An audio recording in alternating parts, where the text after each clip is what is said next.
Don't spend hours or thousands of dollars creating a new sales page for a new offer before you had the chance to actually have conversations with your email subscribers. So give me 5 minutes and I'm going to show you how I have real conversations with real people on my email list so that I can validate new offers and make some sales before I invest any resources into creating some new assets to make those sales. And if you want to see an example of what this process looks like, just drop me a line below and I will send you one of my latest email scripts that shows this exact process. So whenever I write an email to pitch a new offer, I do not add a link to bring people to a sales page or a checkout page if it's a new offer. So first, I want to validate if people want the offer. And if they do, am I talking about it in the right way? So to do that, I use the following process. I write my email using the usual process that I do to make that email. So I start out with a hook, then I tell a story or I give a nugget of valuable information.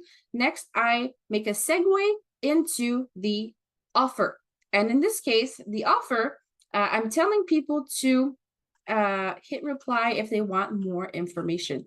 Okay. So when I get my first reply, that's when I know that it's worth fleshing out. So before I even get a first reply, I haven't even written down or planned what I'm going to respond.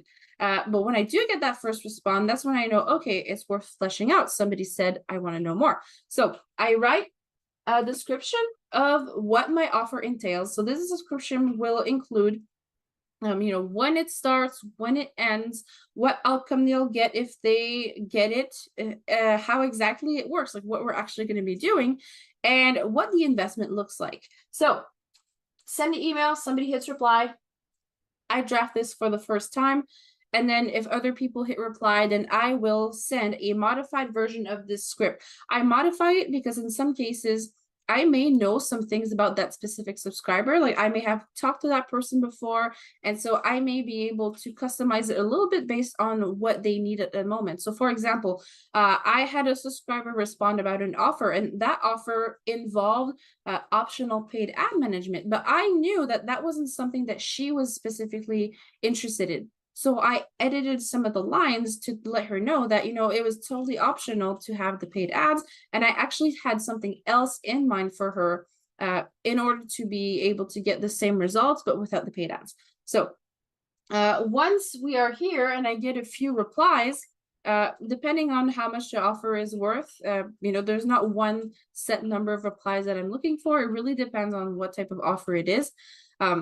So if it's a low ticket offer and I only get like 1 or 2 replies, it may not be worth creating a checkout page. But if it is a high ticket offer, then it may be worth looking more into, even if I just get a few. So based on the feedback that I received in my previous conversations, based on everything I learned, now I draft and I optimize everything into a real checkout page. So this checkout page is super simple. I don't even create a sales page right away. The sales page I only create once I've actually had a lot more interaction with people who are using the offer or using the service in my offer, etc. But for now, I am just creating a checkout page. So next time I want to make that offer, instead of asking people to hit reply, I'm going to send them to the checkout page. If I do want more information, like let's say I am in the process of creating a sales page, then I would do a hit reply offer again because I may want to know more about what people are looking for. But if that's not the case, I can just send them straight to a sales page. And you don't even need to get to that point if you want to make sales with your email list. If you don't want to have a tool like Thrivecart or ClickFunnels or any of that, you don't have to. You can just keep using the same email offer script and then send a link to your PayPal if you want to receive payment. Or I've used FreshBooks for the longest time. I don't even have to create an invoice in FreshBooks. I can just create a checkout link with a specific number, and it's really easy for people to check out. So you do not need to go high tech in order to monetize your email list. It can be as simple as that. So if that's something you're interested in trying, just drop me a line below and I will send you the latest email script example so that you can see what this conversation can